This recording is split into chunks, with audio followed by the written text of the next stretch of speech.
अस्सलामुअलैकुम। हाज़िर ख़िदमत हूँ एक और नई वीडियो के साथ।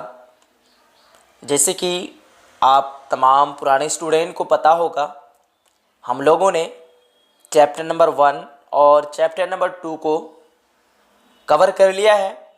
आज की इस वीडियो में हम लोग चैप्टर नंबर 3 को पढ़ने वाले हैं।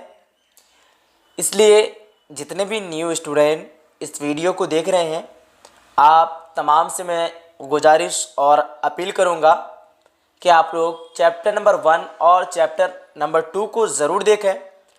मैं जितना भी चैप्टर से आप लोगों को क्वेश्चन करा रहा हूं, अभी सारे के सारे वीवीआई ऑब्जेक्टिव क्वेश्चन को, और अगर आप लोगों ने कंप्लीट चैप्टर का ऑब्जेक्टिव को कवर कर लिया, कंप्लीट ऑब्जेक्टिव को अगर पढ़ लिया आप लोगों ने, तो मैं आपको गारंटी के साथ कह सकता हूं कि एग्ज़ाम सेंटर में आप जाएंगे एग्ज़ाम देने, तो एक भी क्वेश्चन आपको ऐसा देखने के लिए नहीं मिला होगा कि आपने उनको नहीं पढ़ा है। ठीक है, इसलिए आप तमाम लोगों से मैं रिक्वेस्ट करूंगा दोबारा कि आप लोग दोनों वीडियो को ज़रूर देखें।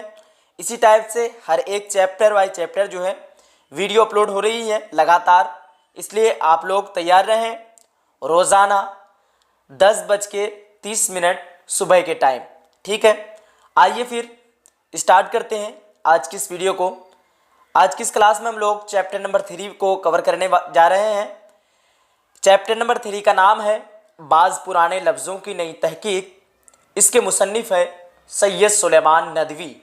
मैं आपको बता चुका हूँ मुसन्निफ़ क्या होता है, यानी बाज़ पुराने लफ्ज़ों की नई तहकीक। इसके लिखने वाले का नाम है सैयद सुलेमान नदवी। तो सैयद सुलेमान नदवी क्या हो गए, इनके मुसन्निफ़ हो गए। किनके? बाज़ पुराने लफ्ज़ों की नई तहकीक के मुसन्निफ़ कौन हो गए? सैयद सुलेमान नदवी। आइए देखते हैं चैप्टर नंबर 3 का फर्स्ट नंबर सवाल है, सैयद सुलेमान नदवी की पैदाइश कब हुई?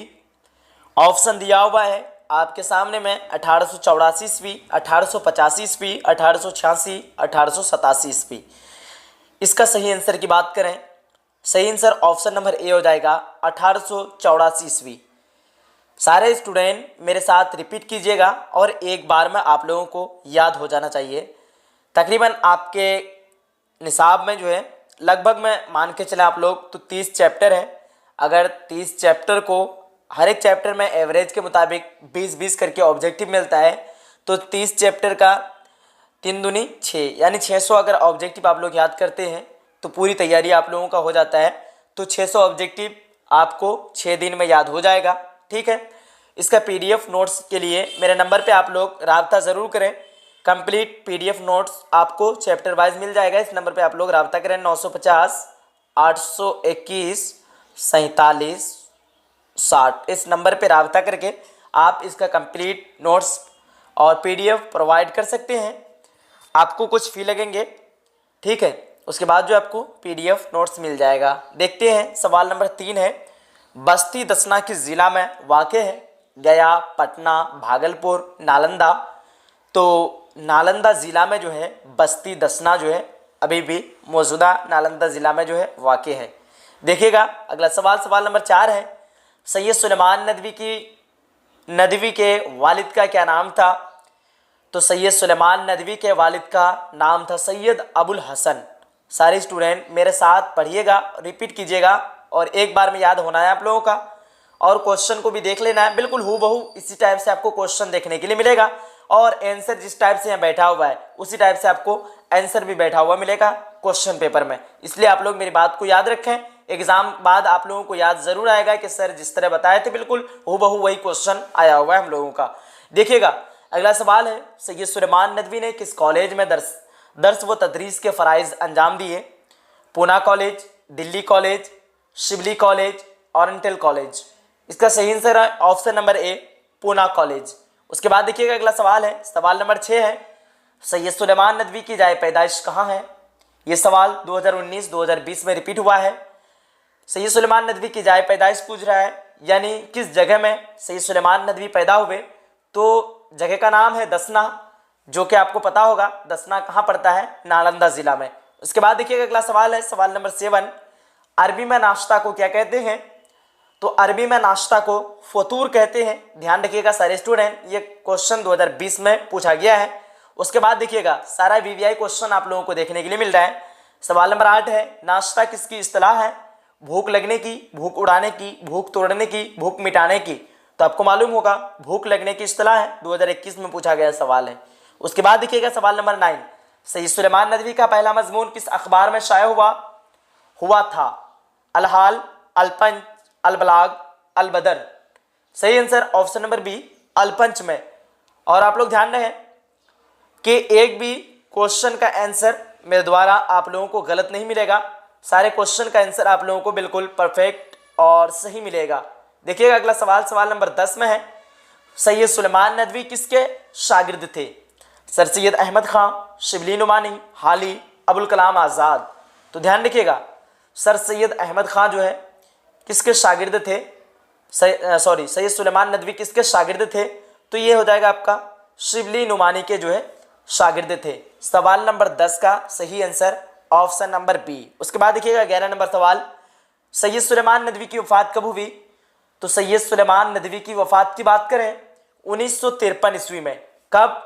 23 नवंबर 1953 ईस्वी। डेट अगर आपको पूछ दे या फिर आपको सब्जेक्टिव 2 नंबर वाला पूछे, आपको बताना है 23 नवंबर 1953 ईस्वी में बस्ती दसना के नालंदा जिला में जो है पैदा हुए। ध्यान रखिएगा आप लोग।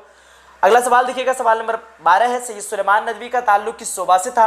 सूबा का मतलब होता है राज्य, यानी किस राज्य से था? तो आपका क्या हो जाएगा? बिहार, ऑप्शन नंबर ए। उसके बाद देखिएगा अगला सवाल, सवाल नंबर 13 है, बाज पुराने लफ्जों की नई तहकीक किसका मजमून है? सैयद सुलेमान नदवी, अल्ताफ हुसैन हाली, ख्वाजा हसन निजामी, मीर अमन। इसका सही answer option number A, Syed Sulaiman Nadvi. उसके बाद देखिएगा अगला सवाल, सवाल नंबर 14, मदरसा इमदादिया दरभंगा में किस मारूफ अदीब ने तालीम हासिल किया? शिबली नुमानी, हाली, सैयद सुलेमान नदवी, मुनाजिर अहसन गिलानी। इसका सही answer option number C, Syed Sulaiman Nadvi. उसके बाद देखिएगा अगला सवाल, सवाल नंबर 15, पटना के रिसाला अल-पंच में सैयद सुलेमान नदवी का कौन सा मजमून शाया हुआ? तो इसका सही आंसर ऑप्शन नंबर बी, ख़वातीन की तालीम। उसके बाद देखिएगा अगला सवाल, सवाल नंबर 16, कोरमा की जुबान का लफ्ज़ है? तो इसमें कुछ स्टूडेंट कन्फ्यूजन हुए थे और हमसे जो है संपर्क भी किए थे और बात भी हुई थी उनसे। तो आप लोग अपना कन्फ्यूजन को दूर करें और देखिएगा कोरमा जो है तुर्की जुबान का लफ्ज़ है, कुछ स्टूडेंट सोचेंगे अरबी जुबान का लफ्ज़ है, तो ये आपका क्या हो जाएगा? सोचना गलत हो जाएगा। सही आंसर ऑप्शन नंबर डी, तुर्की। और कलिया एक लफ्ज़ क्या होता है? कलिया, तो उसका मीनिंग होता है वो जो है किस जुबान का लफ्ज़ है? तो कलिया अरबी जुबान का लफ्ज़ है, बट यहाँ पे कुरमा पूछ रखा है, ये क्या हो जाएगा आपका? तुर्की जुबान का लफ्ज़। अगला देखिए अगला सवाल है, सवाल नंबर 17 में, सैयद सुलेमान नदवी की वफ़ात कहाँ हुई? तो सैयद सुलेमान नदवी की वफ़ात कराची, लाहौर, लखनऊ, आजमगढ़। 17 का सही आंसर ऑप्शन नंबर ए, कराची में, ऑप्शन नंबर ए। उसके बाद देखिएगा अगला सवाल, सवाल नंबर 18, निदबतुल उलमा में क़याम के दौरान सैयद सुलेमान नदवी ने किस रिसाले की इदारत की? तो इसका सही आंसर ऑप्शन नंबर ए, अंदवा। ठीक है। उसके बाद देखिएगा सॉरी अंदवा बोल रहे हैं, अन-नदवा क्या हो जाएगा? अन-नदवा। उसके बाद देखिएगा अगला सवाल, सवाल नंबर 19 है कि शिबली की वफात के बाद सैयद सुलेमान नदवी ने उनकी किस नामुकम्मल तसनीफ को मुकम्मल किया? शिबली की वफात के बाद सैयद सुलेमान नदवी ने उनकी किस नामुकम्मल तसनीफ को मुकम्मल किया? तो ये हो जाएगा आपका सीरतुन नबी। क्या हो जाएगा? 19 का ऑप्शन नंबर बी, सीरतुन नबी। ध्यान रखिएगा। उसके बाद अगला सवाल है, सवाल नंबर 20 में, सैयद सुलेमान नदवी को इनमें से किस जुबान में महारत हासिल नहीं थी? तो देखिएगा सैयद सुलेमान नदवी को अरबी में भी महारत हासिल थी, फारसी में भी, उर्दू में भी और अंग्रेजी में, बट संस्कृत की जो है इनको महारत हासिल नहीं थी। तो ध्यान रखिएगा। फाइनली हम लोग आज की चैप्टर को पूरा कंप्लीट कर चुका है। इसमें टोटल क्वेश्चन आपको देखने के लिए मिला 20 क्वेश्चन, उसका सभी आंसर यहाँ पे दिया हुआ है। अगर आप लोग PDF ले लेते हैं तो आसानी के साथ एक बार आप वीडियो देख लेंगे, उसके बाद एक बार आप लोग रीडिंग कर लेंगे, तो काफ़ी तैयारी, काफ़ी बेहतरीन आपकी तैयारी यहाँ से हो जाएगी।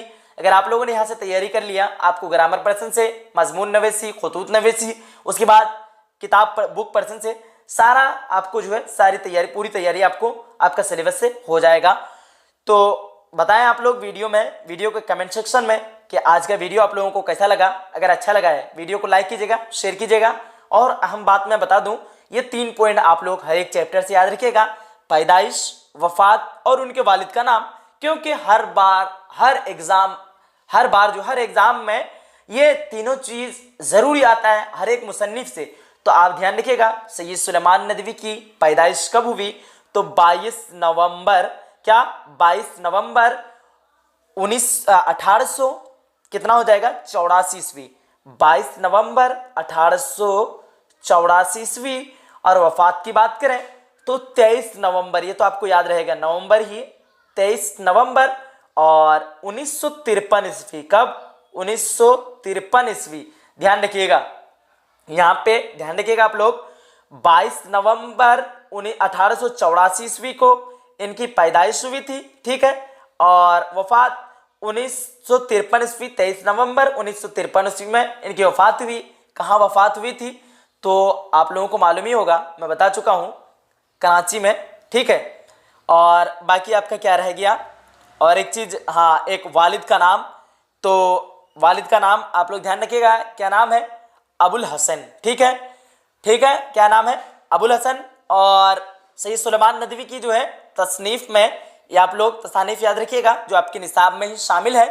ये क्या है आपका? बाज पुराने लफ्जों की नई तहकीक। ये 4 चीज आप लोग जरूर से जरूर याद रखिएगा। उम्मीद करता हूं कि आप लोगों को वीडियो अच्छा लगा है। वीडियो अच्छा लगा है लाइक कीजिएगा, शेयर कीजिएगा, अपने सभी फ्रेंड तक एक बार जरूर फैलाइएगा। मिलते हैं एक अगली वीडियो में चैप्टर नंबर 4 के साथ। जब तक के लिए खुदा हाफिज, जय हिंद, जय भारत।